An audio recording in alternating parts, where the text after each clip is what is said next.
acadêmicas nos 3 países que compõem a América Latina, além de Portugal e Espanha, que compreendem essa região ibero-americana e que desenvolveram, portanto, a oportunidade de desenvolver mecanismos de cooperação relevantes por meio da ciência da cooperação acadêmica na região. A gente compreende esse cenário de agravamento das desigualdades dentro do contexto também da pandemia. A pandemia, quando chegou, já encontrava sendo um cenário bastante desafiador, mas, sem dúvida alguma, houve um agravamento dessas desigualdades, das desigualdades educacionais, das desigualdades sociais e econômicas, também, naturalmente, daquelas desigualdades relacionadas ao uso tecnológico, os equipamentos tecnológicos, notadamente os mecanismos de conexão, para permitir que, durante a pandemia, alguns dos principais desafios, notadamente de comunicação, de educação, de manutenção das instituições acadêmicas e educativas, fosse preservado. Ou seja, a gente tem um cenário de agravamento das desigualdades, mais do que nunca a ferramenta para a superação desses desafios e, sem dúvida, a promoção de debates e a aproximação de tantos atores que têm pontos em comum de defesa, superação das desigualdades e, principalmente, a viabilidade de desenvolvimento de cooperação científica e educativa. Então, aqui eu faço um cumprimento muito especial a todas as instituições que acreditam nos processos de cooperação. Então, os organismos multilaterais têm isso como uma missão de trabalho. Naturalmente, encontrar instituições imbuídas desse mesmo princípio, para nós, é uma grande oportunidade. E, mais do que tudo, gostaria de agradecer também aqui a presença do professor Miguel Nicoleles, que nos prestigia, e para não retardar ainda mais a nossa palestra e a nossa fala do professor Miguel Nicoleles, eu concluo aqui agradecendo mais uma vez a presença de todos vocês. Obrigado.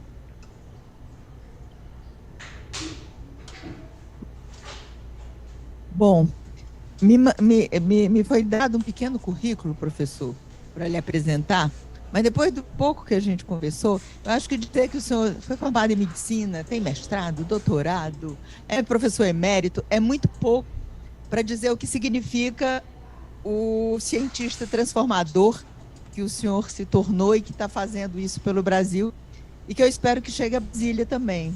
Estou aqui, já dizendo que a gente vai pensar junto numa escola dele aqui. Já estou lançando o desafio, viu, Maria Luísa? Enfim, mas eu queria muito agradecer pela sua disponibilidade e pelo gesto de humildade de vir falar para nós aqui, mas que faz com que esse evento se engrandeça e que a nossa ideia possa ficar mais forte, porque à medida em que as pessoas que têm força se aproximam, a gente se fortalece também. E o senhor é uma grande força e inspiração. Então, eu queria passar para o André Barbosa, que é o nosso moderador, para falar de quem está online, para a gente poder passar a palavra para o professor.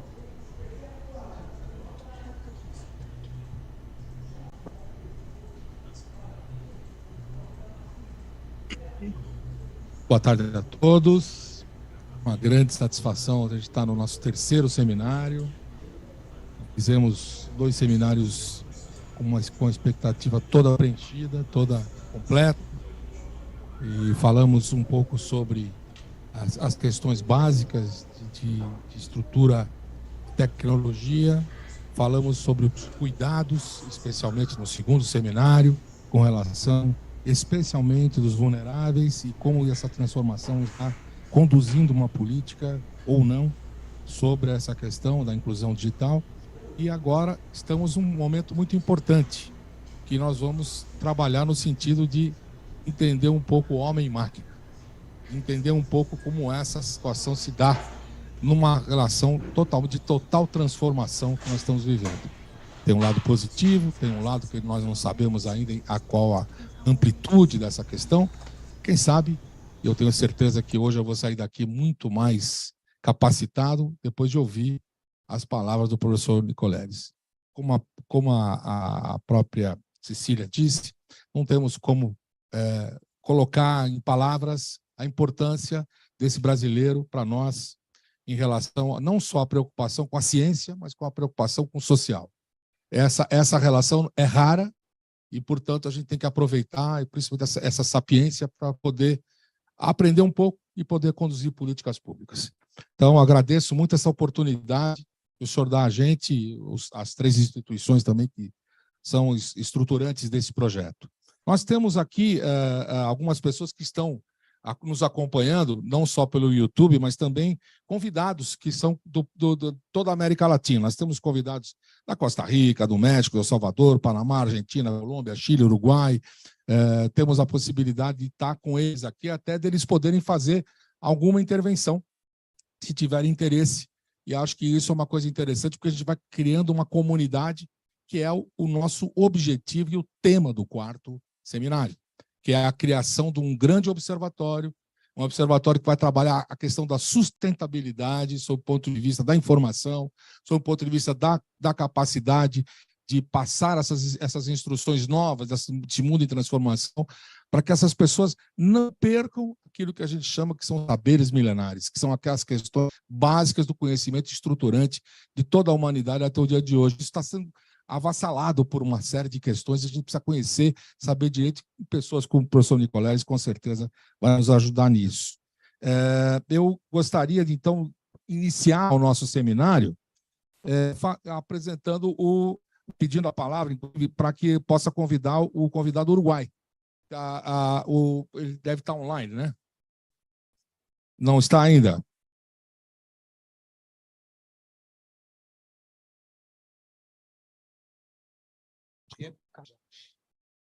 Diego Cajade Diotti.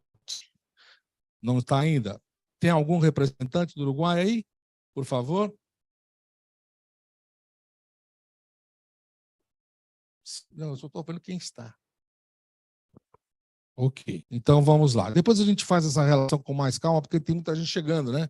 Os horários são diferentes, né? A gente tem fuso horário diferente. Então, um grande momento, que é o momento da gente poder ouvir o professor Nicoleles, e eu tenho certeza que todos nós vamos aprender muito.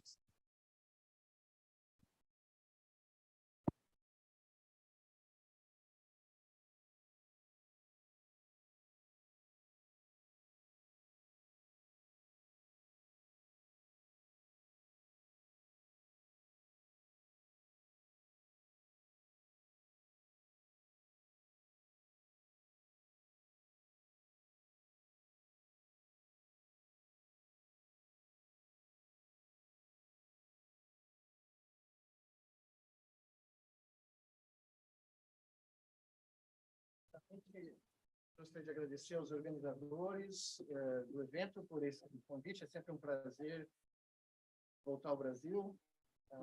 Faziam 10 anos que estou no Brasil, então é um momento muito importante, porque eu sou da geração que cresceu com Brasília, né?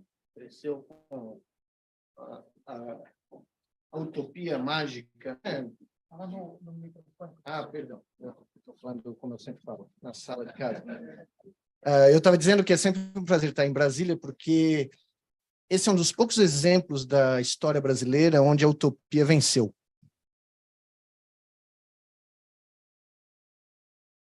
Desculpa. Basta olhar pela janela e vocês veem que é raro. Mas até aqui, às vezes, o sonho triunfa. E eu conheci os homens que fizeram isso aqui, pessoalmente, né?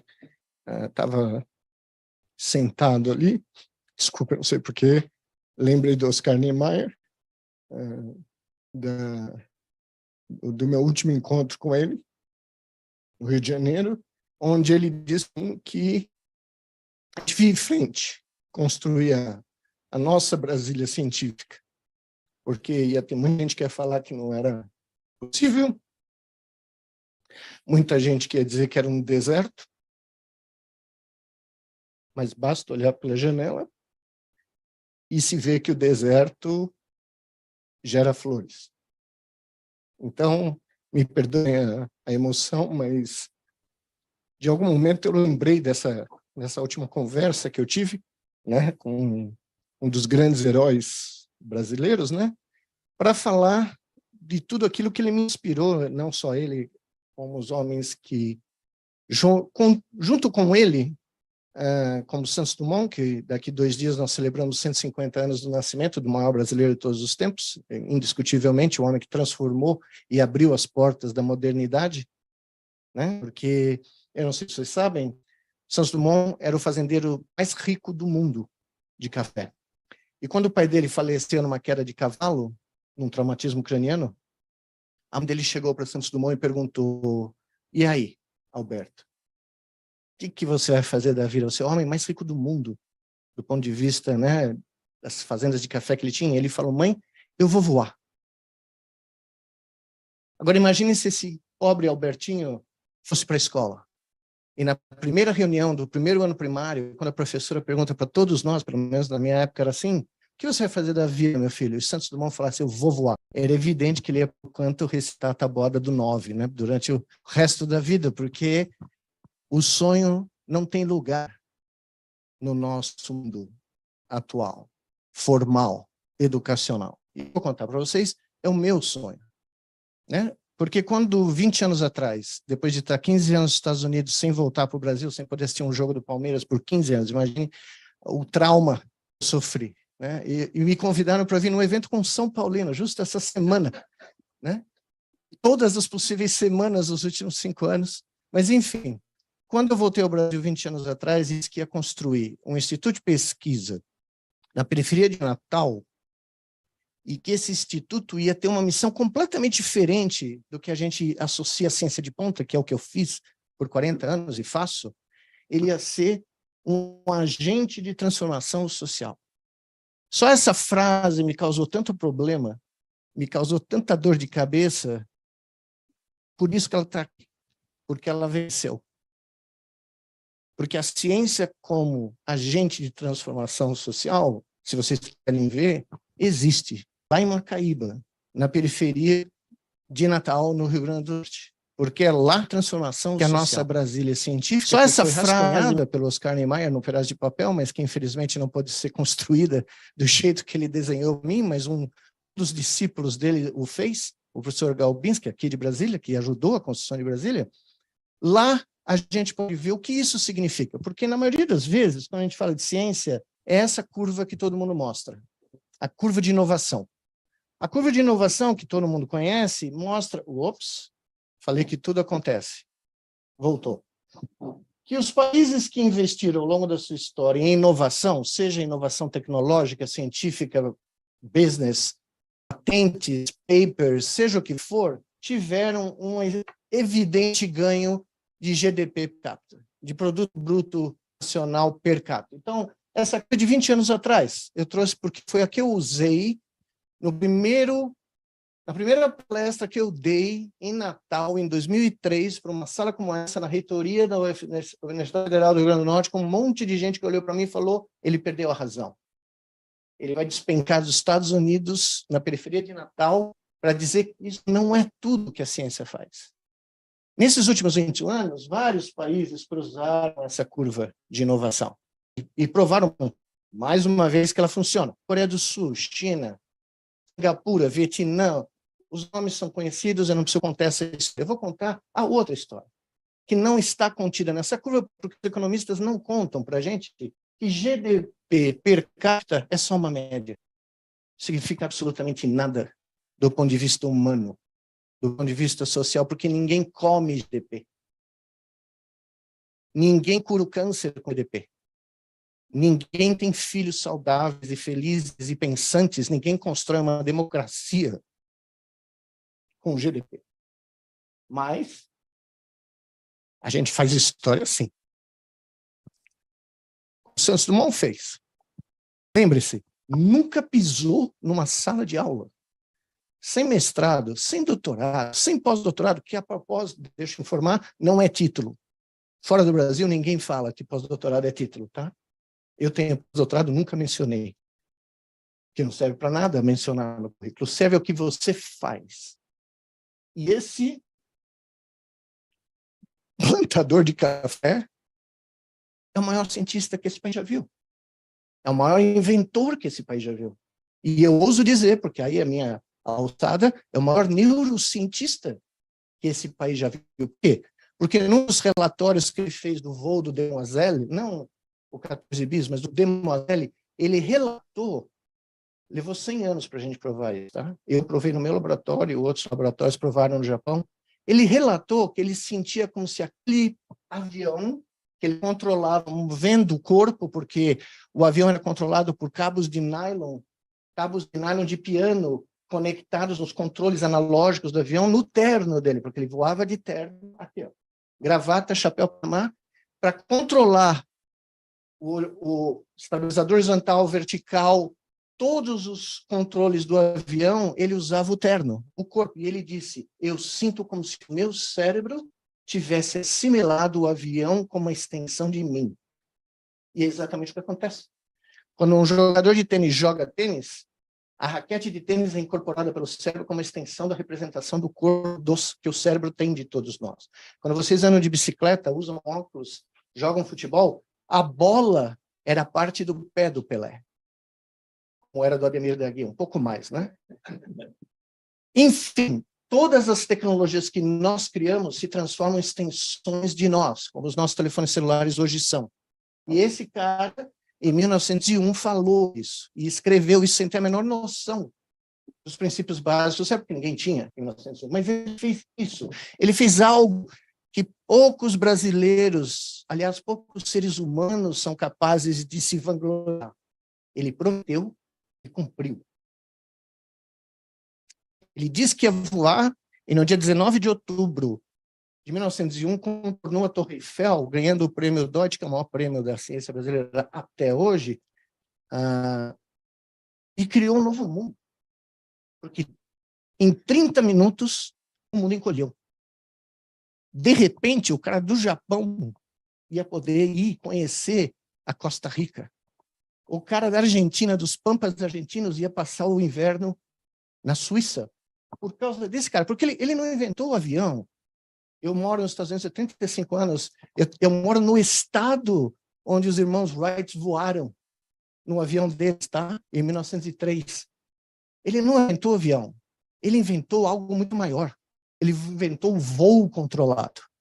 O avião é só um caso particular do voo controlado. E sem o voo controlado, nada voa. Nem balão, nem dirigível, nem avião. Tá? E foi inspirado nessa coisa de fazer ciência fazendo e não só com lero-lero, que nós decidimos, eu decidi em 2003, essa é a consequência do voo do Santos Dumont aqui, tá? A segunda maior empresa do Brasil até hoje. Porque um louco, outro doido fã de Santos Dumont, decidiu que no Brasil a gente ia fazer avião, porque afinal de contas inventamos o voo controlado. E não era factível que o país que inventou não fizesse a invenção virar realidade. Está aí a Embraer até hoje. Tá? Esse é o resultado de uma mente liberta, os arcabouços burocráticos, das teses de doutorado, das publicações na Science, dos índices de citação. Santos Dumont nunca ouviu falar disso. Santos Dumont só voou. E essa é a essência da ciência. É transformar a vida do ser humano em formas que nem o próprio cientista é capaz de conceber no momento da criação. Pois bem, para fazer isso, em 2004, nós vamos fazer 20 anos ano que vem, sobreviventes que somos, eu criei a Associação Alberto Santos Dumont de Amparo à Pesquisa, que se transformou numa das maiores entidades, e talvez desconhecida de todos, de fomento científico privada do Brasil, a MOCIP sem fins lucrativos, que concebeu a ideia de criar um aeroporto no Brasil, chamado Campus do Cérebro de Macaíba, para fazer a ciência como um agente de transformação social ser tangível, ser real. E como é que você faz isso? Primeiro, você tem que ter a utopia, você tem que ter o sonho, você tem que criar um vírus informacional que infecta outras mentes que passam a acreditar que essa loucura que não existe, porque ela é um sonho, né?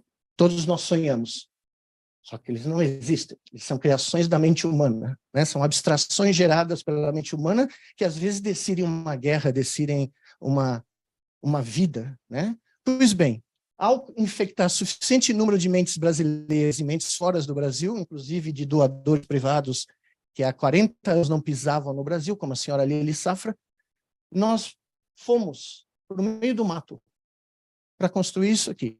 Este é o campus do cérebro hoje. Mas quando eu subi aqui, com o seu Firmino, num carro de boi, isso era só mata. Era a transição da zona da mata do Nordeste brasileiro para a Caatinga. Uma das coisas mais maravilhosas que eu já vi. Porque você é Caatinga, se você é uma forma de vida, um organismo na Caatinga, você sobrevive a qualquer coisa. Porque você sobreviveu num dos ambientes mais inóspitos. E é isso que nós, no Brasil, não sabemos. Nós temos sobreviventes que deveriam ser celebrados, que são totalmente desconhecidos. Mas o seu Firmino, que era neto de escravos, subiu comigo de carro de boi aqui, no meio do mato, e eu falei, seu Firmino, nós vamos construir um campus aqui. O seu Firmino, que morava a 25 quilômetros do mar, nunca tinha visto o mar. Okay? Ele virou para mim, o que é isso, doutor? Porque todo mundo aqui é doutor, né? O que é isso, doutor? Eu falei, esse é um lugar onde os seus netos vão estudar. 20 anos depois, o neto dele é pesquisador, neuroengenheiro, no nosso instituto de pesquisa, este aqui. O neto do seu Firmino, que cresceu num quilombo. Está aqui. Está fazendo lá o doutorado, ou seja, o que for o nome que nós damos hoje em dia para isso, mas ele é bisneto de escravos. O avô dele subiu comigo quando isso não era nada. Então, esse é o nosso centro de pesquisa. Isso era para ser a maior escola de educação científica do Brasil. Infelizmente, com o buraco negro que o Brasil atravessou, ela virou um outro barato, mas essa é uma outra história que foge à narrativa. A narrativa começa com esse Instituto Santos Dumont. Eu vou ter que correr aqui, porque nós temos tempo. A visão básica vai ser mostrada nesses 3 minutos, que é misturar pesquisa de ponta, atendimento à população carente do ponto de vista de saúde, porque, para um neurocientista, para você poder libertar mentes, você tem que dar a essas mentes a capacidade intelectual desde o pré-natal das mães dessas futuras crianças. Porque se você não atuar ali, você pode esquecer. Porque os problemas que ocorrem no pré-natal, e essa era uma região com os piores índices de mortalidade de gestantes por nascimento, 90 óbitos de gestante por 1000 nascimentos. Isso é pornográfico, né? Então, no momento que nós criamos o Instituto de Neurociência, imediatamente nós criamos um centro materno-infantil que hoje atende 60 mil mulheres por ano e se transformou num centro regional de gestação de alto risco, que matava, como eu disse, quase 100 mulheres, quase 10% das mulheres. Ficar grávida em Macaíba era quase uma sentença de morte. E aí nós começamos a sair pela sociedade para mostrar que a ciência ela não existe trancada nos nossos edifícios de mármore, nas nossas bancas e nos nossos departamentos. Ela tem que atingir quem paga por ela. Porque 90% da ciência básica no mundo é paga pela sociedade, por impostos, pelo contribuinte. Eu, no meu primeiro livro americano, agradeci o contribuinte americano pelo financiamento das minhas pesquisas. O meu editor pegou o livro e falou, eu nunca vi ninguém agradecer o contribuinte. Eu falei, mas eu sou um estrangeiro, eu vim daqui do nada. Quando eu cheguei aqui, vindo da Universidade de São Paulo, um colega do lado do corredor perguntou em que lado da Califórnia ficava a Universidade de São Paulo. Eu falei, é um pouco mais ao sul, né? Isso no final da década de 80. Tá? Então, eu tinha que agradecer quem pagou para fazer o que eu fiz. E aqui, vocês veem nesse breve filme, aqui é onde nós estamos, do lado de São Gonçalo do Amarante, Macaíba, um dos maiores municípios da periferia do Rio Grande do Norte, que se transformou no centro dessa utopia. Neste novo aeroporto Santos Dumont, que é o Instituto Santos Dumont de Pesquisa e Ensino, que congrega não só pesquisa de ponta em neurociência, como atendimento médico à população, e por 10 anos teve um dos currículos mais revolucionários da educação científica de crianças da escola pública do Rio Grande do Norte e da Bahia, que esse país já viu. E, infelizmente, depois de 10 anos, mais de 11 mil alunos, 1.500 alunos por ano no último ano, o governo que se instalou em 2016 no Brasil disse para mim que não era mais prioridade educar crianças do Nordeste com educação científica e cancelou o nosso projeto. Mas as crianças não precisavam mais desta falta de visão, porque elas saíram do nosso projeto para o mundo. entraram nas universidades públicas do Brasil, saíram para fazer doutorado fora do país. Nós tivemos 12 mil apóstolos que espalharam para o planeta o que é fazer ciência para a sociedade, para nós mesmos, né? E foi daí que eu vou mostrar a vocês os nossos doutores. Primeiro, esta é a visão global do nosso projeto educacional, que durou 10 anos. Ele começava no pré-natal das mães, que continua até hoje. Ele se estendia para uma escola de educação científica no turno oposto da escola pública, crianças só da escola pública, e ele ia até o mestrado e o pós-doutorado. O doutorado nós não temos ainda, porque no Brasil, para você ter um doutorado, só se você contratar o Einstein, o Darwin, o meu amigo Schrödinger, com o gato, tem que vir com o gato. Nós estamos há 20 anos esperando para ter o doutorado. E o gato está lá. Ele está, né, quanticamente nem morto, nem vivo. Né? Porque o Schrödinger aqui não seria pesquisador 1A do CNPq, nem um Einstein. Porque se você publica só 5 trabalhos por ano e só ganha um prêmio Nobel, mas no único seu estudante de doutorado não aguenta você e não gradua, pode esquecer. Senão vai ser 1A. Então, Charles Darwin, Einstein, Schrödinger, esse é o gato, não estariam no topo da pirâmide científica nacional. Tudo aqui continua menos isso. Mas isso foi o coração de tudo. Porque aqui a gente viu, aqui a gente provou que, às vezes, como ali fora, a utopia vence. Vou mostrar a vocês os nossos doutores sem doutorado. Esses. Quando eu cheguei em Macaíba e comecei a abrir essa escola, as crianças olhavam para o chão. Eu estava falando para o senhor. Elas tinham medo de olhar no olho de um adulto, um cara que não é de lá. Né? Porque, evidentemente, eu não preciso dizer as razões. Né? E eu cheguei para eles, nas primeiras aulas que eu dava, porque todo ano eu dava aulas para todo mundo, não importa quantos alunos tiverem para o Brasil, eu passava 2 semanas aqui dando aula de neurociência, 30 vezes seguidas para classe 50 alunos. E eu falava para eles, ninguém aqui olha para o chão, porque vocês são descendentes dos potiguares e dos tapuias. Os únicos tupi-guaranis, me perdoe se tem alguém de Portugal, mas eu sou um grande amigo do Abel, do Palmeiras, então eu posso falar o que eu vou falar. Vocês são descendentes dos únicos tupi-guaranis que deram pau nos portugueses, que deixaram os portugueses morrendo de medo de pisar aqui. Porque os tapuias foram até o último membro da tribo resistindo aos colonizadores. Vocês não têm que ter medo de nada. O DNA de vocês é o DNA da resistência, da sobrevivência. Dali para frente, essas crianças olhavam no rosto de todo mundo. De frente, senador, presidente da República, ministro de Estado, que foram visitar nossa escola, todos eram encarados assim. Como vocês veem aqui, porque esses meninos e meninas do ensino médio, no turno oposto da escola pública, frequentavam esse parque de diversões. Como disse uma menina, quando o presidente Lula encontrou com ela na base aérea de Natal, e perguntou, o que você acha dessa escola? Uma menina desse tamanhozinho assim, 11, 12 anos, ela falou, que escola? Eu falei, ué, essa que você vai aí do Nicoleles? Ela falou, não, escola que eu vou de manhã. Ali é meu parque de diversões. E esse era o objetivo. Era mostrar para eles que ciência não é decorar, não é saber a fórmula, não é passar, não, ciência é fazer. Todos esses laboratórios que nós criamos eram de aulas, inclusive de português. Não existia uma aula de português formal, uma aula de inglês formal. Eles criavam peças de teatro ou faziam narrativas históricas e apresentavam como se fosse um teatro vivo. Eles eram responsáveis pela rádio comunitária da escola. Eles faziam a programação, eles controlavam os equipamentos, eles falavam mal dos professores, faziam o que eles quisessem. Não havia nenhum tipo de censura no pensamento crítico, claro, com excessos, né, violência, isso nunca aconteceu, nunca tiveram nenhum problema disciplinar, porque essas crianças sabiam que ali era o refúgio delas. E ali elas foram aprendendo robótica, foram aprendendo química, física, biologia, tudo fazendo experimentos, realizando experimentos, sendo cientistas. Porque, como minha avó Lígia me dizia no quintal dela, eu tenho um emprego para você, ela dizia para mim.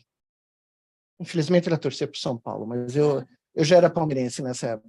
Ela dizia assim para mim, o seu emprego é o seguinte, você vai ser criança, pago para o resto da vida para ser criança. Eu falei, mas avó, que emprego é esse? Você vai ser cientista. porque aí você consegue ser pago para o resto da vida para ser criança.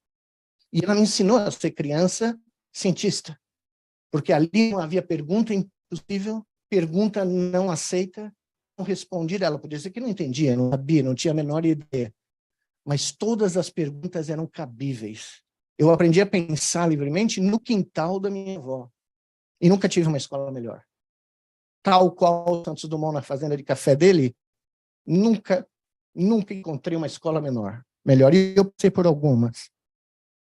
Eles ainda lembram de mim lá, eu dei muito problema. Enfim, essas crianças constituíram esse currículo. E quando eu estava começando esse projeto, coincidentemente, eu estava descobrindo no meu laboratório nos Estados Unidos isto aqui, que eu chamei de interface cérebro-máquina. A primeira demonstração foi feita em ratos, logo a seguir em macacos, e 2 anos depois, em 2004, em seres humanos, 11 pacientes. Pela primeira vez na história da neurociência, o cérebro humano foi libertado dos limites físicos do corpo.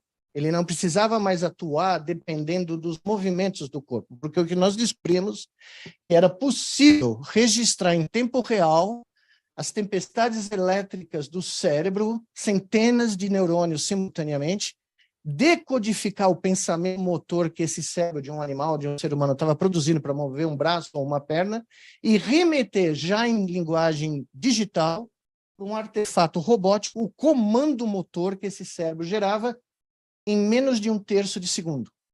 O que quer dizer que, se você imagina um pensamento motor, eu quero andar, antes de você começar a andar, com 300 milissegundos, nós somos capazes de ler esse sinal, decodificar a intenção motora, transformá-lo em comando digital e mandar para um artefato que andaria antes de você. Quando nós conectamos um cérebro de macaco com um robô humanoide no Japão, da costa leste americana, em Durham, North Carolina, com Kyoto, Japão, o robô que é controlado pelo cérebro de uma macaquinha na minha universidade, no meu laboratório, andou 100 milissegundos mais rápido do que a macaquinha. Porque nós escalamos o tempo e o espaço. Da mesma maneira que Santos Dumont diminuiu o mundo, nós diminuímos a conexão entre o cérebro e o atuador das vontades do cérebro. Que podia ser um robô, podia ser um programa de computação, podia ser o que fosse. Isso se chamou do nome que nós demos, eu e John Chapin, meu grande companheiro por 25 anos, de prática científica, interface cérebro-máquina. Isso foi criado no subsolo do meu laboratório e hoje é uma indústria de 7 bilhões de dólares. Nos Estados Unidos, componente da indústria de neurotech, que atingiu a marca de 40 bilhões de dólares no ano passado. 3 dos meus alunos fundaram uma das maiores startups da área, que eu não concordo absolutamente de forma alguma, porque eles se ligaram a um indivíduo que eu sou o poster boy nos Estados Unidos contra, que é o Elon Musk. De qualquer maneira, eles saíram do meu laboratório para criar a Neuralink, né? E eu fui na direção oposta. Eu continuo sendo um brasileiro nato, onde eu vou sempre pelo caminho mais difícil, né? E o caminho mais difícil é mostrar que a ciência não é só para ganhar dinheiro, ela é para transformar milhões de vidas. E aqui nós começamos essa transformação, por incrível que pareça. Eu não tenho tempo de contar vocês toda a história, são 25 anos ano que vem, nós vamos celebrar em grande estilo. Aguardem, 12 de junho de 2024, aconteceu algo no Brasil que talvez nunca ninguém viu, para celebrar os 10 anos do chute da abertura da Copa do Mundo, que ninguém conseguiu ver aqui no Brasil, mas foi visto por 1,2 bilhões de pessoas mundo afora. Essa é uma demonstração do primeiro carro dirigido pela mente de um animal, uma conexão interface cérebro-máquina sem fio. Então, esse macaquinho tinha que dirigir um carrinho elétrico de um ponto do nosso laboratório para pegar umas uvas que ele gosta de comer. Mas ele só tinha uma forma de chegar onde as uvas estavam, que era imaginar a trajetória que o carro tinha que seguir. Nós capturamos essa trajetória a partir dos neurônios dele, transformamos em comandos digitais e fizemos o que vocês vão ver agora. Primeiro vocês vão ver uma câmera de cima do teto do laboratório, tá? Então vocês vão ver o macaco lá embaixo. E depois vocês vão ver de frente. Mas o que ele vai fazer aqui é, saindo de um desses pontos brancos, ele vai até o alvo pegar suas uvas, dirigindo o carro só pelo pensamento. Eu dei essa aula num evento gigantesco da Daimler Mercedes, onde todo mundo está falando dos carros autodirigíveis. O vice-presidente da Daimler fez a palestra, veio eu depois e falei, você me desculpe, eu tenho algo um pouco melhor. Aí o cara olhou para mim e eu falei, eu tenho um macaquinho que dirige só pensando. Aí eu terminei minha palestra, o vice-presidente da Daimler veio para mim e falou, por que você fez isso? Eu não podia esperar mais um pouquinho? Então, vocês veem aqui o macaquinho andando, pensando, dirigindo para pegar as uvas. Essa é a prova cabal que existe o free lunch nos Estados Unidos. Você só precisa ter uma interface cérebro-máquina funcionando wireless, ok? Wirelessly. Essa foi a prova cabal, que se um Marco Rezo era capaz de fazer isso, um ser humano paralisado por uma lesão medular também seria. No momento que nós publicamos esses estudos, 10 anos antes eu tinha escrito esse artigo na Scientific American com John Chapin, meu grande amigo, dizendo, se você tiver uma lesão medular grave como esta, que impede que os comandos do cérebro cheguem à periferia do corpo, o que nós vamos fazer para essa pessoa voltar a andar é fazer um bypass computacional, transformar o pensamento dela em comandos digitais, mandar para um novo corpo que ela vai assimilar, como Santos Dumont assimilou o avião, e esse novo corpo robótico vai carregar essa pessoa no espaço, sob o comando do pensamento desta pessoa que estava paralisada até então. Quando eu mandei esse projeto para o National Institute of Health, pela primeira vez, eu e o John recebemos o segundo parecer, que eu tenho na minha sala no escritório dos Estados Unidos, emoldurado. O parecer foi o seguinte, professores Nicoleles e Chapin precisam de ajuda, vírgula, profissional, vírgula, tipo psiquiátrico, porque o que eles estão propondo nunca vai acontecer. 2002. 2010, eu estava recebendo das mãos do diretor do NIH o prêmio Pioneer Award, que é o maior prêmio do NIH, pela invenção das interfaces cérebro-máquinas. No meu discurso de premiação, eu ganhei o Transformative Award do mesmo jeito, no mesmo ano. Eu falei, se o nosso revisor estiver na plateia, eu gostaria de agradecer, porque nós pegamos o parecer, pusemos na parede, e eu e o John dissemos um para o outro, para os nossos estudantes, nós não saímos daqui enquanto a gente não fizer o que esse cara disse que é impossível. Levou 4 anos, mas foi feito. E foi aí que, em 2013,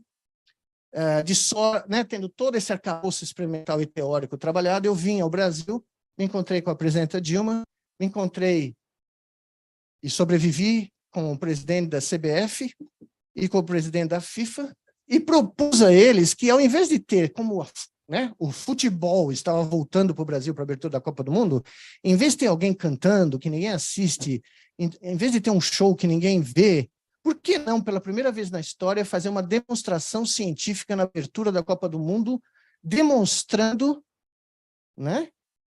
que através de uma interface cérebro-máquina, um paciente paraplégico crônico ia ser capaz de, depois de 10 anos, voltar a andar novamente. Existem 25 milhões de pessoas paraplégicas no mundo sem essa capacidade. Ciência como agente de transformação social. Eu já acabou de mostrar para vocês, a Organização Mundial da Saúde publicou um relatório atualizado neste instante, mas em 2007, ela publicou um relatório mostrando que existiam mais de 1 bilhão de pessoas no mundo sofrendo de algum distúrbio cerebral, seja neurológico ou psiquiátrico. Esse número, com a pandemia, explodiu. Ele passou de longe de 1 bilhão nesse momento. Mas o nosso sonho era um pouco mais focado. Para isso, eu criei esse projeto chamado Walk Again, que trouxe 156 cientistas do mundo inteiro, 25 países, todos os continentes do mundo, para o Brasil, de graça, só os estudantes foram pagos, para construir o primeiro exoesqueleto robótico de membros inferiores controlado diretamente pela mente, para que paraplégicos pudessem usá-los para ganhar mobilidade novamente. Esses são meus amigos de todo o mundo. Quando eu disse isso para a presidenta Dilma, eu falei para ela, eu vou trazer meus amigos. Ela falou, mas quantos amigos você tem? Eu falei, eu tenho vários. Eles estão todos aqui representados, vocês podem ver as bandeiras do mundo inteiro, maioria brasileiros, mas boa parte do mundo, Índia, China, Estados Unidos, Europa toda. E eles se reuniram para criar o maior laboratório de neuroreabilitação que já foi construído no mundo. Em 2013, em menos de 4 meses, esse laboratório foi construído em São Paulo, só porque nós já tínhamos o Instituto funcionando em Natal, e todos os nossos equipe de cientistas, neurocientistas, engenheiros de Natal ajudaram na construção desse laboratório. Esse é o segundo, não é o primeiro original. E a partir daqui, nós construímos o primeiro exoesqueleto controlado pela mente, cujo nome não podia ser outro, Brasil Santos Dumont 1. Não sei se vocês sabem, o Santos Dumont chamava seus balões de 1, 2, Brasil 1, Brasil 2, Brasil 3, Brasil... Então, nós seguimos a tradição e chamamos, nós estamos no Santos Dumont 3, né? Eu vou mostrar para vocês já já. Esse é o cockpit. Essas são as fotos de todos os que participaram da construção do exoesqueleto atrás do cockpit, para dar, né?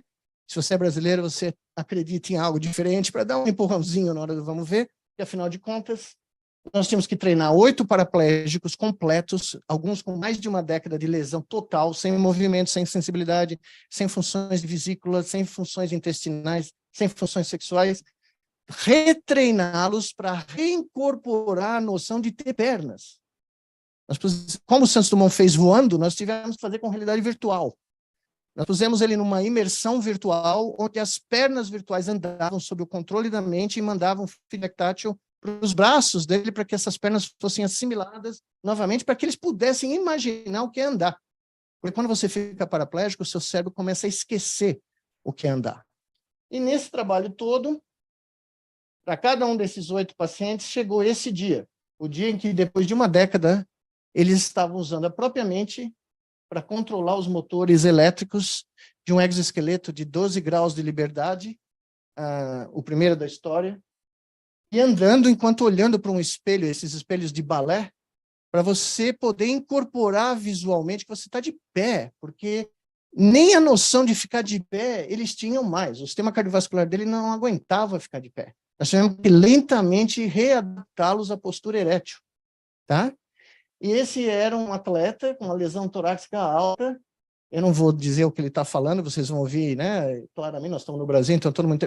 No resto do mundo eu posso mostrar esse sem problema, porque ninguém entende o palavrão que ele vai falar no final, né? Mas aqui me perdoem, mas a emoção dele... Vocês podem reparar em computadores pela sala inteira transmitindo essa primeira andar por o mundo todo. Todos os laboratórios estavam vendo isso em tempo real pela primeira vez, os que colaboraram conosco, né? E foi aí que nós chegamos na abertura da Copa do Mundo e o Juliano Pinto, com 10 anos de lesão T4, uma lesão quase, ele era quase tetraplégico, lesão alta, sem nenhuma mobilidade, chegou no estádio errado, infelizmente foi no estádio errado, mas subiu a rampa, 65 mil pessoas no estádio, e segundo a TV chinesa, quando eu fui a Beijing, homenageado pelo chute, ano seguinte, aconteceu na China, não aconteceu nunca aqui, mas aconteceu na China. A TV chinesa mostrou um gráfico mostrando que, nesse instante, 1,2 bilhões de pessoas assistiram esse chute. Para ter uma noção para vocês, quando Santos Dumont voou no dia 19 de outubro de 1901, no Champs-Élysées, num sábado de manhã, 1 milhão de parisienses assistiram o voo. Quando Neil Armstrong, no aniversário de Santos Dumont, 20 de julho de 1969, pousou na Lua, a NBC americana calcula 400 milhões de pessoas assistiram o pouso do Neil Armstrong na Lua. Pois bem, um chute de um exoesqueleto robótico de um brasileiro paraplégico no estádio de futebol na cidade de São Paulo, na abertura da Copa 2014, foi visto por 3 vezes mais pessoas, mundo afora. E esse é o Juliano, fazendo um ensaio antes de subir para o campo, ele virou para mim e falou, olha, eu estou um pouco nervoso. Eu falei, bom, eu não culpo você, Juliano. Ele vai aqui ensaiar o chute que ele fez, pensando, o exo entende o que ele quer, o meu aluno põe a bola no chão, e o Juliano vai lá e chuta a bola.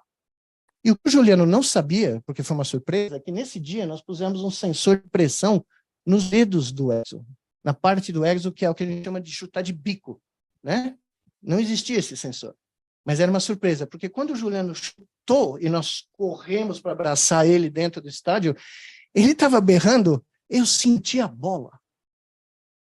Então, imagine o que é você ficar 10 anos numa cadeira de rodas e, de repente, você está num palco do evento mais visto do planeta, chutando uma bola de futebol. É um atleta de alto nível, ele era um atleta olímpico, agora é um atleta paralímpico, para a Olimpíada Paralímpica, a próxima. De repente, ele estava sentindo, não é só caminhar, não é só andar. A gente tem certas visões do que a gente quer restaurar como médico, como cientista, mas o paciente que está na cadeira de rodas tem desejos muito diferentes daqueles que a gente quer restaurar. Ele queria sentir a bola. Como as pessoas queriam poder ir no banheiro sozinhas, independentes, sair de casa, poder ir trabalhar novamente. Pois bem, terminada a Copa, nós trouxemos esse povo de volta para o laboratório e tomamos o susto da nossa vida, porque quando o Juliano foi examinado, ele era T4, lembra que eu mostrei para vocês? Bom, quando a equipe internacional de neurologistas foi examinar o Juliano, eles chegaram para mim e falaram, aconteceu alguma coisa, porque agora ele é um T11.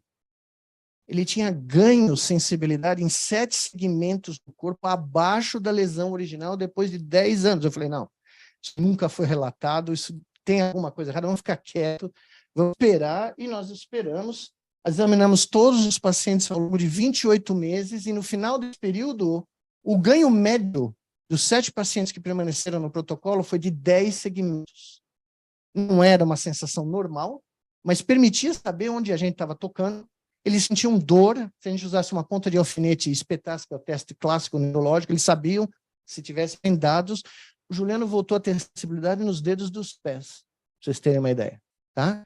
Mas isso não foi o mais absurdo. O mais absurdo foi isso aqui. Um dia, nós fazíamos um teste que era suspender o paciente, ele ficava suspenso no ar, e a gente pedia para ele tentar fazer qualquer das pernas, e, evidentemente, até o chute da Copa, não havia nenhum tipo de movimento, eles eram paraplégicos completos. Isso tudo mudou quando uma das nossas pacientes, eu vou mostrar o vídeo subsequente, né, porque eu não tenho tempo de mostrar a história inteira, quando nós pedimos para ela tentar andar no ar, e sabíamos que nada ia acontecer, 22 meses de treinamento, lesão por 13 anos, e de repente ela fez isso conosco. Quando a gente pediu para ela se mexer, ela começou a andar.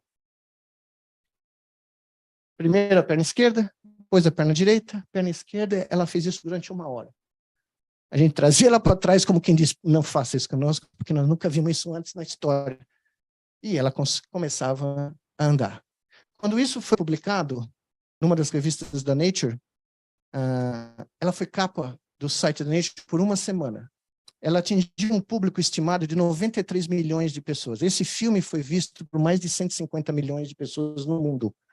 É o trabalho online mais visto da história da ciência brasileira. Ninguém sabe disso no Brasil. Fora daqui, todo mundo sabe. Tá? Mas qual foi o resultado mais dramático de tudo isso? Foi isto aqui.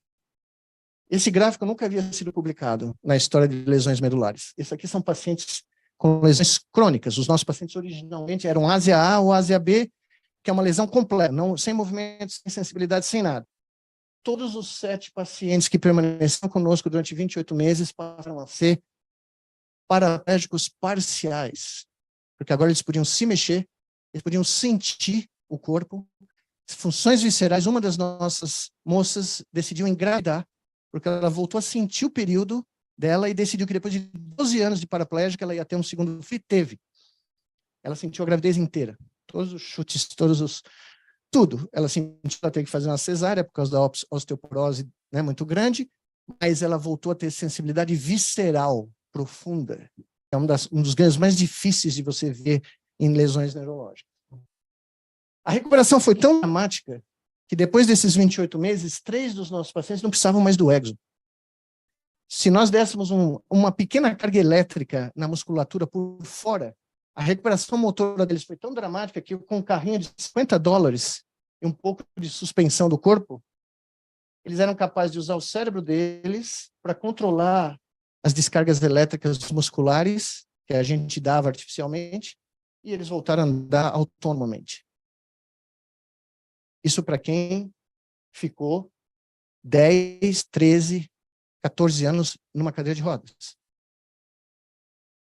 E tal qual Brasília, isso foi feito aqui. Não foi na Harvard, foi no Caltech, não foi no MIT, né? Foi feito aqui, né? Sob a luz do Cruzeiro do Sul, como o Santos Dumont dizia, né? Que ele nunca conseguiu voar sob a luz do Cruzeiro do Sul. Esse era o grande trauma da vida dele. Teve que ir para Paris, como milhares de outros Santos Dumont tiveram que deixar o Brasil para realizar as suas utopias, né? Bom, esse é o nosso centro de neuroreabilitação hoje, no campus do centro, está sendo ampliado para uma área de 500 metros quadrados, provavelmente vai ser um dos maiores centros de neuroreabilitação do planeta. Não só em área física, mas em termos de inovação e loucuras. Mas mais do que isso, um dia eu recebo um telefonema, depois da publicação daquele trabalho, o maior hospital de neurologia da China, em Pequim, fala, nós queremos seu protocolo aqui. Eu falei, bom, mas como assim? Ele falou, não, nós queremos criar uma filial do seu centro de pesquisa. Santos Dumont chegou a Pequim. Não pelos meios convencionais dele, mas indiretamente, 100 e poucos anos depois, Santos Dumont pousou em Pequim. Esse é o Laboratório Alberto Santos Dumont, em Pequim, onde nós realizamos um estudo clínico com uma nova versão do exoesqueleto. Esse é o Volkswagen do exoesqueleto, que nós reduzimos de preço 30 vezes, tiramos todo o over-engineering para, né, chutar uma bola no campo de futebol. Não é necessário que todo paraplégico que está se recuperando chute uma bola num campo de futebol ao ar livre. Então, nós fizemos uma compressão dramática da engenharia e foi testado na China, nesse laboratório Santos Dumont, que é uma réplica, como, né, nossos colegas chineses são muito bons disso. É uma réplica completa do laboratório de onde? De Macaíba. Não é da USP, não é da UFRJ, é de Macaíba, tá? Olhem no mapa, de novo, eu vou mostrar para vocês de novo. Enfim, esse estudo clínico está sendo completo. Essa é uma esquiadora famosa na China que ficou paraplégica numa queda de uma montanha. Foi treinada no nosso protocolo, se recuperou, está andando novamente. Eles fizeram um número muito maior de pacientes que nós e reproduziram os nossos achados, independentemente. Eles rodaram esse estudo clínico por conta deles, a gente nem chegou perto.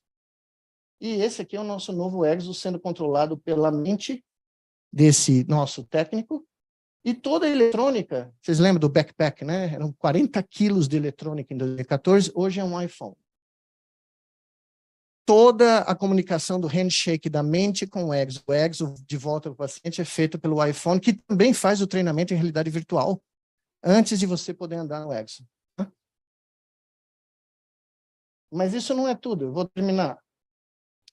Durante os últimos 20 anos eu tenho trabalhado nessa tese, de que a vasta maioria das doenças neurológicas e psiquiátricas tem um inimigo comum, uma causa final comum, que é a epilepsia focal.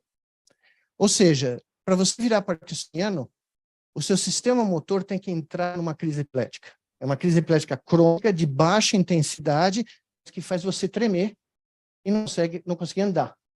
Se você, uma outra parte do cérebro entra nessa crise epilética, de acordo com essa minha teoria, você tem, vamos dizer, depressão crônica. O que eu fiz? Comecei a estudar formas de desorganizar uma crise epilética como a gente desfibrila o coração numa fibrilação ventricular. A crise epilética não é nada mais do que uma fibrilação cerebral, vamos chamar assim. E nós descobrimos isso.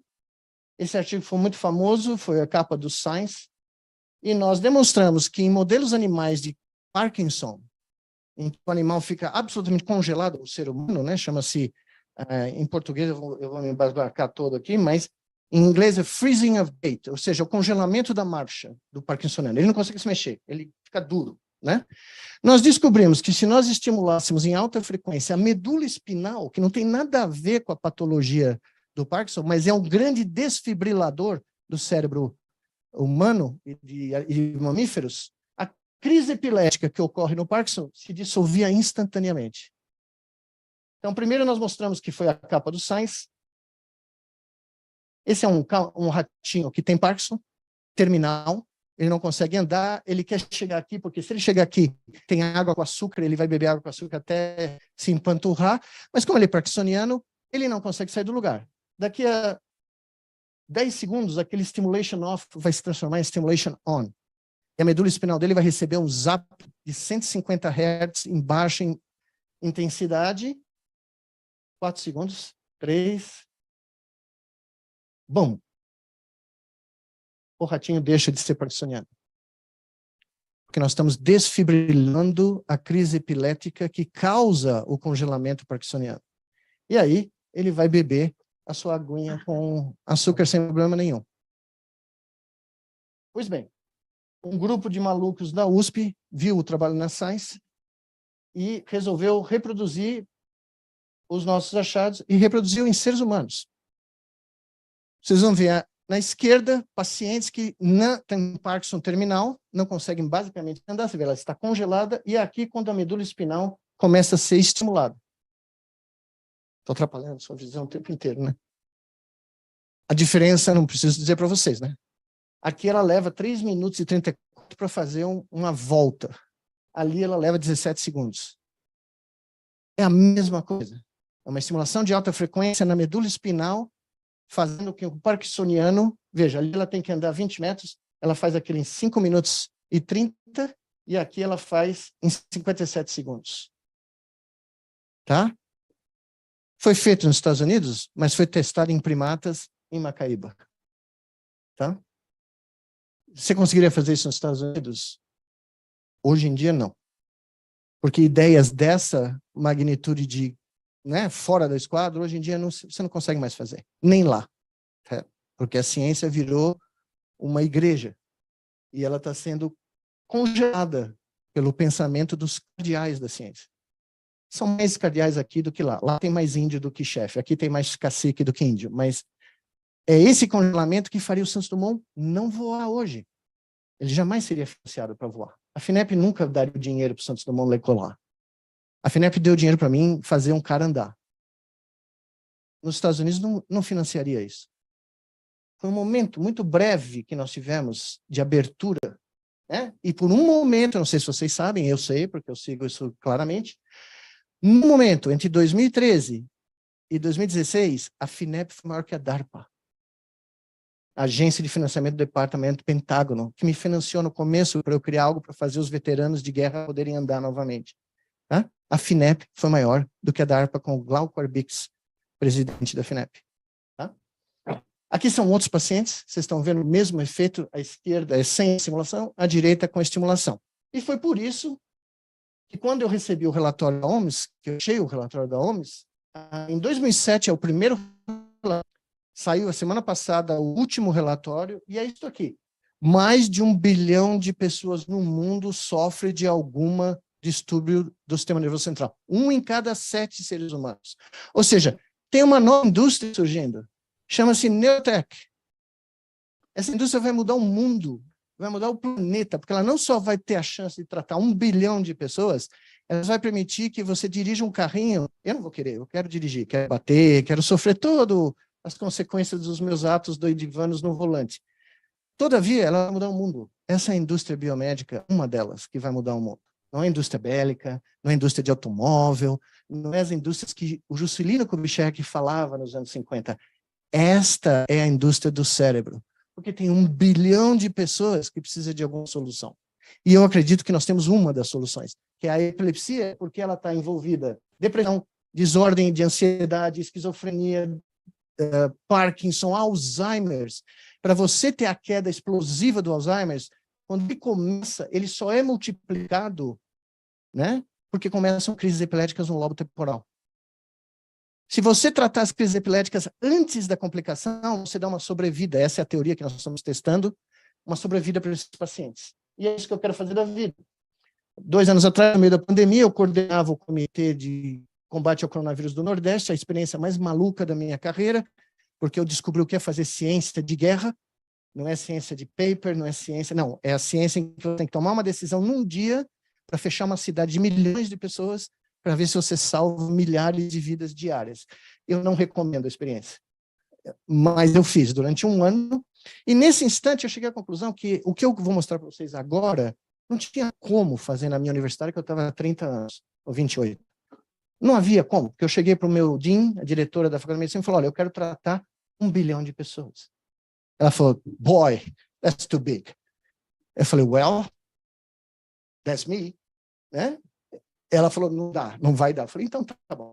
Cheguei lá e falei, como dizia, né, nos bons tempos aqui da Bela Vista, em São Paulo, onde eu nasci, pedi minhas contas, virei professor emérito depois de 40 anos e criei o meu próprio instituto. E qual é a missão do Nicolelis Institute for Advanced Brain Studies? Tratar 1 bilhão.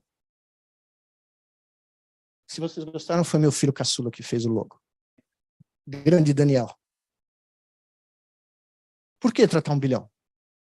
Possível. Não é amanhã, não é daqui a 6 semanas, não é como dizem, né? Daqui 3 meses que tem um relatório, né? Porque no Brasil você pede dinheiro, você ganha o dinheiro, a primeira coisa que você tem é a prestação de contas, antes de fazer nada.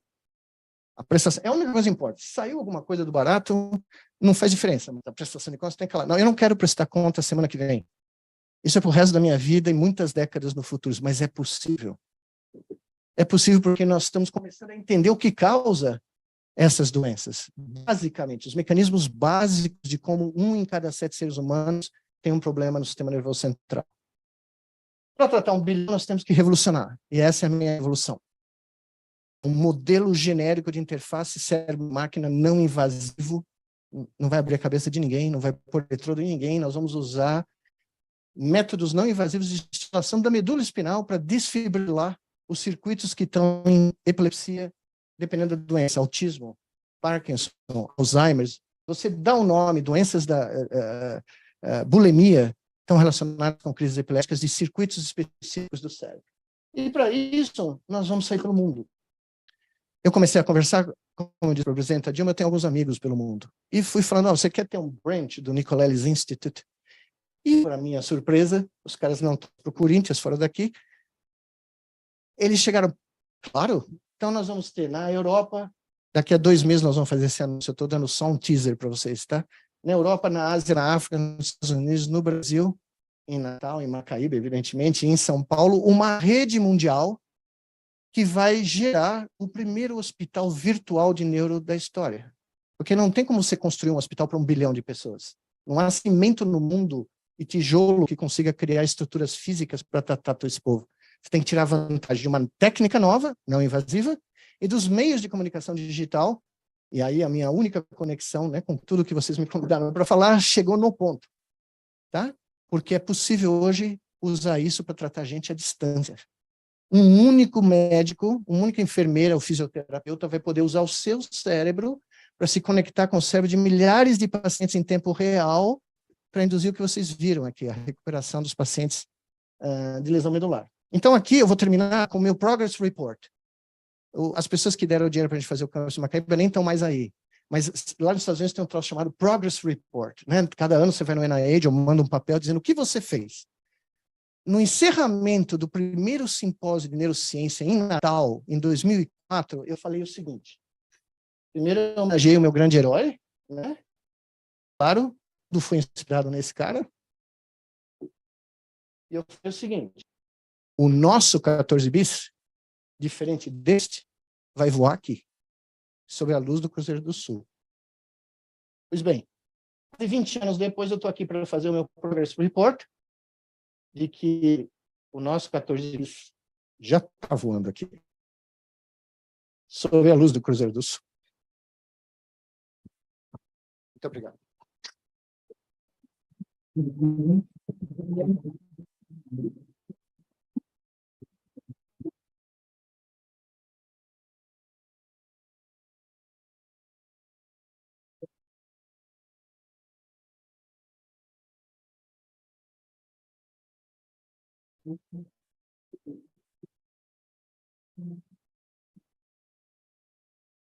Nós temos um tempinho, se tivermos aí, para a gente poder fazer alguns questionamentos. São as perguntas, a gente não tem tanto tempo assim, mas dá para a gente poder fazer essa rodada de perguntas.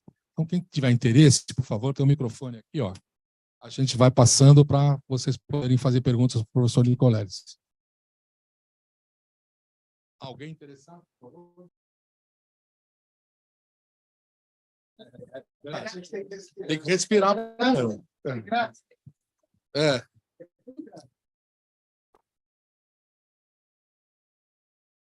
Professor, hoje a gente estava conversando um pouco sobre isso.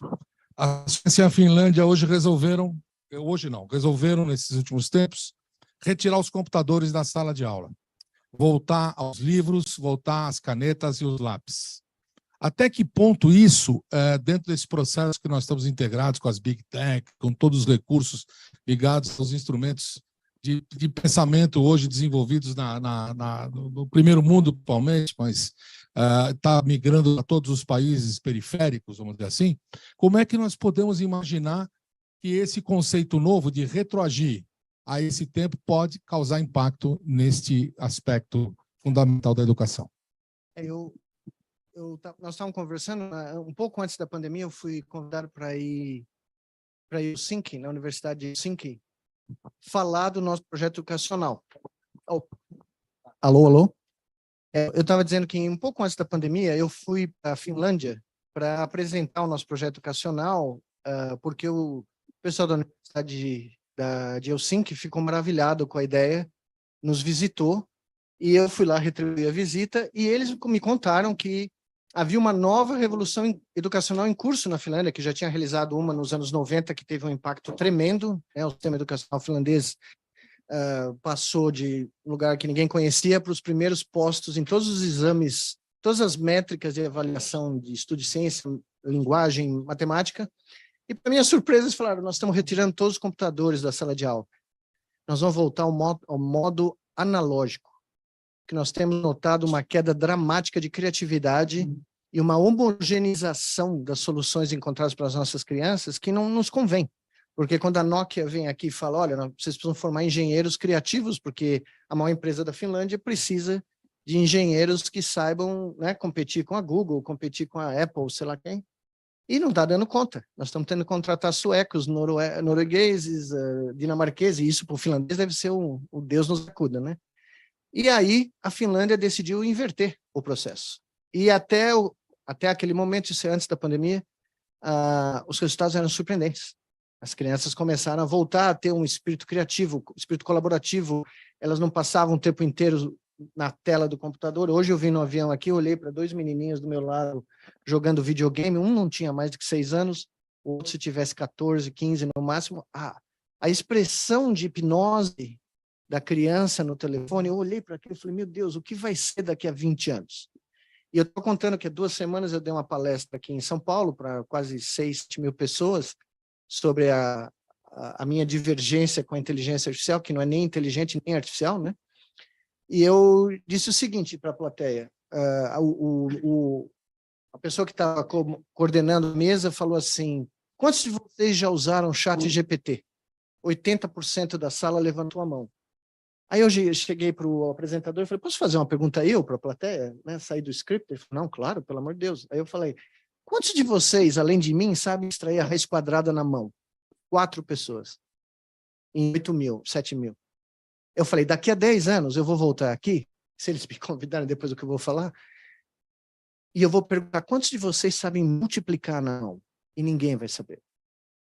Porque, na realidade, no momento que você começa esse processo, que não é de agora, ele já vem crescendo, ele está explodindo, de delegar funções cognitivas, funções mentais, para artefatos digitais e operar dentro do contexto de que é a lógica digital que nos oferece a recompensa, porque o cérebro vive disso. O cérebro vive de medir as estatísticas externas e otimizar a nossa sobrevivência.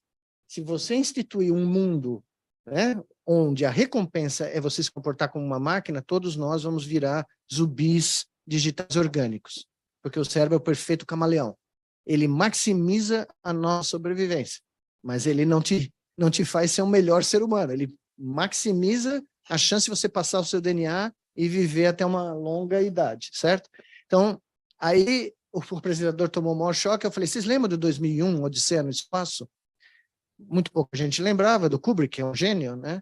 A mensagem cifrada de 2001, pouca gente sabe, mas eu me encontrei com o diretor assistente do Kubrick nos Estados Unidos num evento, e a mensagem é muito clara.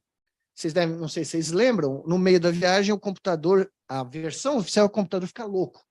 Começa a atacar a tripulação, porque a tripulação falha um sistema de hibernação dos astronautas, um deles morre e eles falam, não dá para ir para Júpiter. Nós vamos morrer todo mundo, o sistema não está funcionando, nós temos que voltar. Só que o computador Hall não ficou louco. Ele foi programado para completar a missão, a qualquer custo. Ninguém pôs no programa, mas a tripulação tem que estar viva, tá? No momento que a tripulação racionalmente decide que a chance de sobrevivência era mínima e tinha que abortar a missão, ninguém avisou para o Hall que essa possibilidade era factível. Então, esse é o problema. Nós estamos criando um mundo onde nós estamos programando máquinas para substituir nossa mente para atingir um objetivo sem que a máquina, porque ela nunca vai criar nada do nada, não tenha dentro do código as condições, por exemplo, não extermine a raça humana, né, para atingir o seu objetivo. E se você não tiver gente que pense, se não tiver gente que entenda o que eu acabei de falar, eu acabei de dar uma estatística, né? Tem estudos mostrando que houve uma queda de mais de 30% do vocabulário do ensino, dos estudantes de ensino médio americano nos últimos 80 anos. 30%. O que vai ser? Quem vai entender a lógica de um sistema computacional? Então, quando a gente fala, como eu aqui falar, de usar a tecnologia digital para melhorar a condição humana, tem que ter aquela cláusula pequena, o small print, que você põe no contrato, desde que ela não destrua a condição humana ou transforme o nosso cérebro, que é analógico, no sistema digital. É como tentar pegar um cubo e colocar dentro de uma esfera. Funciona. Né? Agora, o cérebro é capaz de fazer isso por si só. Porque se, por exemplo, eu sempre conto essa história, um dos estudantes mais brilhantes que eu tive, à meia-noite, discutindo a tese de doutorado dele, que ele tinha que entregar semana que vem, no meu escritório, de repente o cara levanta e começa a andar em volta da mesa, obsessivamente. Eu falei, meu Deus, queimou. Né? O último parafuso queimou. Aí eu falei, Fano, o que está acontecendo? Ele falou, não, é o seguinte, o Apple Watch está me dizendo que faltam 200 passos para completar o meu dia, são 10 para meia-noite. Eu olhei para aquilo e falei, não, o mundo está roubado. Né? Dia que eu permiti que o Apple Watch me diga quantos passos eu tenho que dar por dia, aí eu estou tirando sarro, só que existem empresas de seguro de saúde americanas agora que estão integrando o seu Apple Watch para permitir que você tenha uma apólice de seguro válida. Se você não caminhar o número de passos, se você não fizer o diabo que o reloginho te manda fazer, a sua apólice fica void, fica inválida pelo período em que você não completar aquela tarefa. Então, imagina, você vai no sábado, vai no estádio do Palmeiras, fica sentado, o Palmeiras goleia o Corinthians 5-0, você celebra, mas você não anda, tá? Domingo, você chega em casa, você recebe um SMS, um WhatsApp da sua agência de seguro, dizendo que sua pólice de seguro não funciona mais. Está acontecendo. Existe um movimento dos grandes hospitais americanos da emergência ser feita por sistemas inteligentes. A triagem que eu fazia com a enfermeira na porta do Hospital das Clínicas da USP, a gente fazia, né? Quem entra, quem sai, quem entra, quem sai. Nenhuma máquina vai conseguir decidir, porque medicina não é matemática, não é engenharia. Você vai olhar para o cara está sorrindo para você, ele vai, né? Ele entra no pronto-socorro e pum. Ninguém consegue prever isso, não há algoritmo. A farsa, eu estou escrevendo o meu próximo livro e o título vai ser assim, o editor quase ficou maluco lá em Nova York, vai ser ou The Biggest Hoax ou The Biggest Scam de todos os nossos tempos. Porque é o seguinte, estão prometendo para nós um mundo onde as máquinas vão tomar decisões por nós, porque, em teoria, os algoritmos são melhores do que nós para tomarmos essas decisões. O que quem fala é que 90% dos fenômenos naturais são não computáveis, não são reduzíveis a um algoritmo. Não tem uma forma matemática que define o conceito de boa ciência ou má ciência, beleza ou né, feiura. Não existe. Então, como é que você vai resolver as pendências humanas com um algoritmo que, em 90% dos casos, não consegue uma resposta? Tá? Então, essa é a verdade. Todo matemático que é né, bom sabe o que são fenômenos não computáveis, a começar com o Turing, o primeiro a criar a definição clássica do fenômeno não computável, que é o Hawking Problem. Né?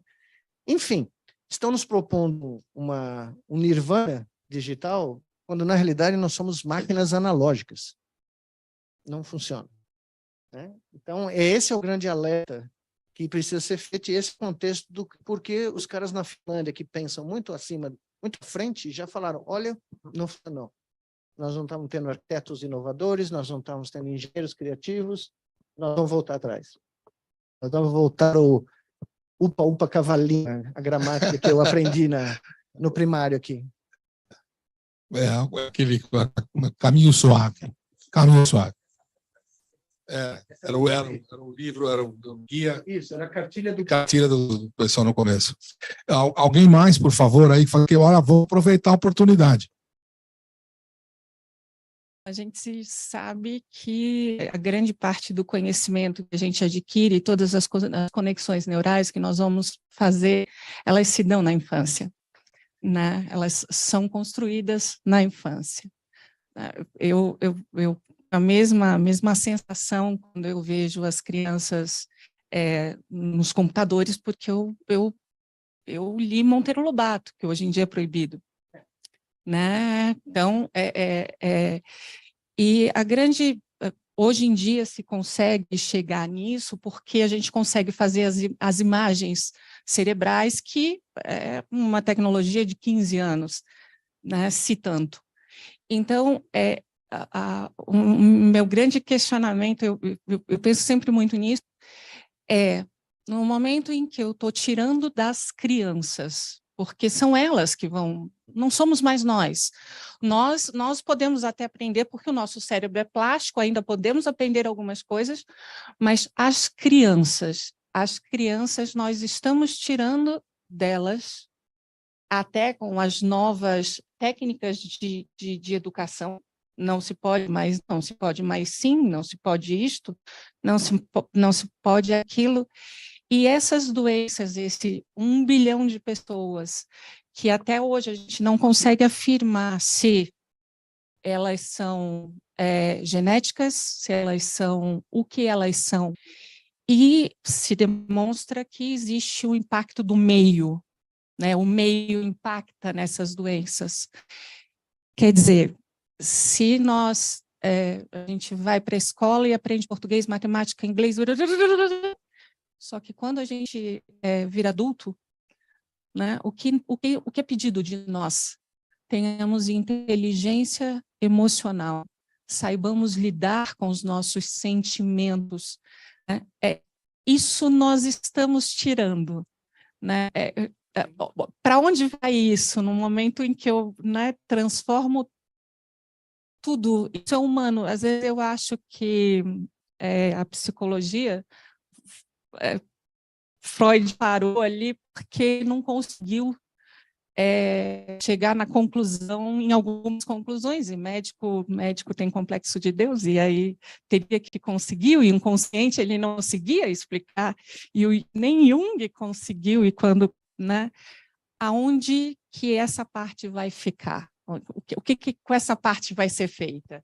Então, eu descobri durante a pandemia um sociólogo chamado Norbert Elias, que curiosamente, por incrível que pareça, na pandemia descobriam historiadores, sociólogos e filósofos que pensam exatamente como a neurociência, que eu acredito ser o caminho correto. Foi uma descoberta impressionante. E o Norbert Elias tem um livro que a tradução portuguesa seria alguma coisa como A Sociedade do Indivíduo, onde ele fala exatamente isso, que mandam a gente para a escola, a gente aprende X, Y, passa na prova, passa no vestibular, faz o mestrado, faz o doutorado, mas aí jogam a gente no mundo para o qual a gente não aprendeu absolutamente nada para sobreviver nele. E especificamente a questão da inteligência emocional, de como nos ensinam a ser indivíduos num mundo onde a gente precisa, sabe, ser parte da sociedade.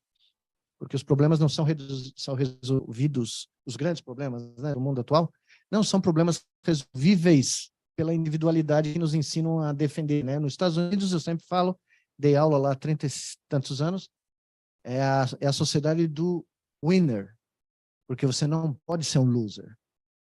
Então, se win de um jeito, é só ver a geopolítica do mundo. Você vai win de qualquer outro jeito, porque se você for taxado por loser, se você ganhar aquele label, você está roubado. A sua vida está destruída, porque a sociedade inteira foi construída na idolatria do herói, na idolatria do vencedor a qualquer custo. Se não for pelo book, como a gente fala, né, by the book, vai outside the book. Tá? E é isso que nos transformou em certa realidade. Na minha visão, que é uma visão que eu acho que até o Jung gostaria, ele acho que entraria no que ele pensava em certos aspectos, nós vivemos o maior fenômeno de tribalização da história da humanidade, porque nós criamos um vírus que chama-se informação. Os engenheiros, quando fui no Bell Labs algumas vezes, todo mundo vem falar para mim do Claude Shannon, né? Eu acabei ganhando o prêmio Claude Shannon, mas o Claude Shannon definiu a informação e ele foi muito categórico. Eu só estou preocupado com o canal de transmissão. Não existe, parem para pensar, os físicos hoje acham que o universo é informação. Só que a informação depende de um mensageiro inteligente e de um recipiente inteligente. Sem isso não existe informação, não existe uma partícula elementar de informação. Não tem massa, não tem energia. Todo mundo equaciona a informação com entropia, mas são abstrações matemáticas, mas a informação, ela depende de mentes que criam e mentes que interpretam. E o que nós estamos fazendo é criar um vírus informacional. São fake news, vocês chamam como vocês quiserem, que são disseminadas para o mundo inteiro na velocidade da luz, pelas redes sociais, pela internet, e um tweet de um cara como o Trump eu estava falando isso há pouco, um tweet dele atingia mais pessoas instantaneamente que a soma de todas as redes sociais de todas as empresas de mídia dos Estados Unidos. Ou seja, quando ele falava X, a tribo dele assimilava aquilo como verdade antes que a imprensa tivesse a chance de discutir aquilo como mentira. Esse vírus informacional, eu acredito que sei a resposta, ele literalmente sincroniza milhões de mentes para fazer parte de uma tribo. E ele cria uma versão da verdade para o qual nós não temos vacina ainda. Ninguém ainda descobriu uma vacina para fazer isso. Porque uma vez que uma mente é sequestrada pelo vírus informacional, para ele sair de lá, não é fácil. Né? Então, esse é o dilema.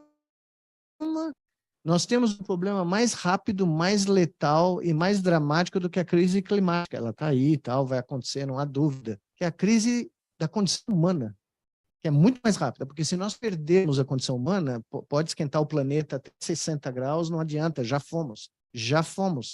O processo de seleção natural não parou.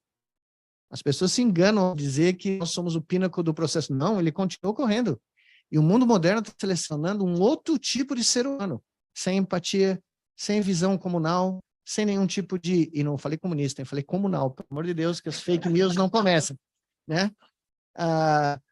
O mundo está perdendo, o ser humano está perdendo tudo aquilo que nos trouxe até aqui, que nos permitiu sobreviver milhões de anos e chegar aqui como a espécie dominante do planeta.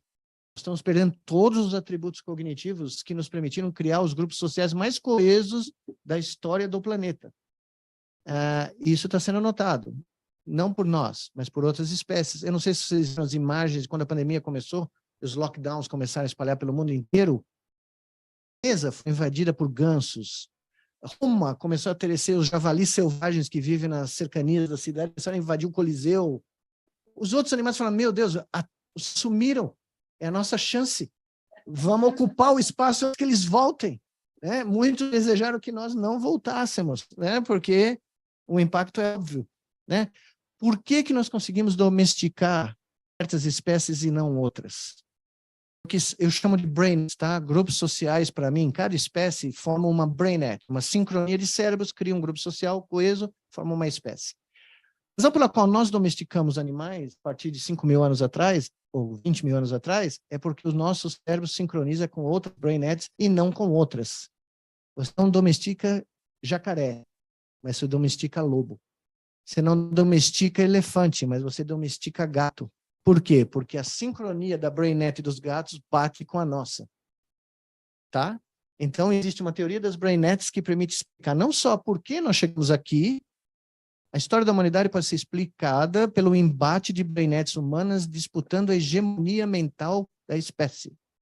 Cristianismo, muçulmano, capitalismo, outras coisas, monarquia, república, vocês dão os nomes que vocês quiserem.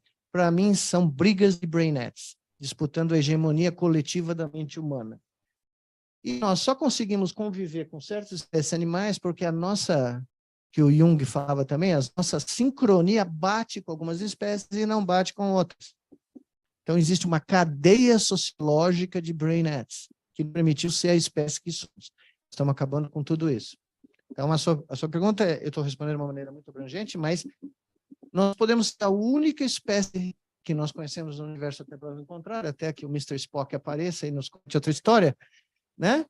A não só se auto-extinguir, mas se auto-extinguir de múltiplas formas, alterando o clima, alterando o que a gente come e alterando a nossa própria mente, que é a forma mais rápida, a propósito, tá? Nós vamos nos auto-extinguir mais rapidamente destruindo o que tem entre as orelhas do que aqui fora. Então, esse é o nosso dilema. Agora, quem está preparado para lidar com isso? Quais são, aqui estamos aqui, representando o Ministério da Ciência e Tecnologia, que eu vi nascer a propósito. Conheci o primeiro-ministro da Ciência e Tecnologia quando eu estava indo embora do Brasil. Onde estão as nossas políticas públicas que combinam ciência e tecnologia, políticas sociais, políticas industriais e políticas de desenvolvimento do ser humano? Não existe, porque nós não temos um país. Cadê o projeto do Brasil? O que o Brasil quer ser? Eu me pergunto isso desde os 18 anos. Eu ainda não tenho a resposta. Não estou dizendo que é só o Brasil, tá? O mundo inteiro está perdido. Os Estados Unidos vai virar, no meu livro de ficção científica que saiu ano que vem, os Estados Unidos virou 5 países distintos em 20 anos. porque é o que eu vejo acontecer, porque não existe mais consenso para nada lá. Tá? Agora, o que nós queremos, nós, enquanto sociedade, enquanto nação, enquanto país, o que nos une, né? Enfim, chegou o meu tempo. Nós, então, professor, nós que agradecemos, com certeza. Vamos agora fazer um pequeno intervalo, e esse intervalo a gente convida as pessoas a tomar um lanche com a gente ali, tá? E essas conversas continuam. Eu acho que a gente tem que, no mínimo, agradecer mais uma vez a todos, especialmente o professor, e terminar com uma salva de palmas, porque é a nossa forma de expressão.